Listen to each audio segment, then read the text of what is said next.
Hi guys, welcome back to our channel Trading for Beginners. Today in this video, I'm going to show you how to buy Bitcoin on Atomic Wallet. To do so, follow some simple steps with me. First of all, open your Atomic Wallet application, then this type of interface will appear in your screen once you have logged into your account. From the bottom menu bar, you can see Buy option. Click to Buy. Then this type of interface will appear in your screen. There you can see Bitcoin, but if it doesn't appear in the screen, click to it, then select Bitcoin. Then click to I accept the terms and condition, then click to continue. There enter your bank details.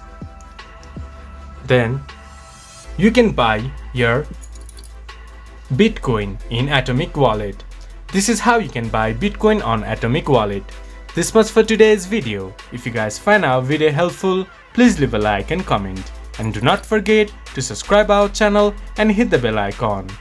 I'll see you guys again in our next video. Thank you for watching.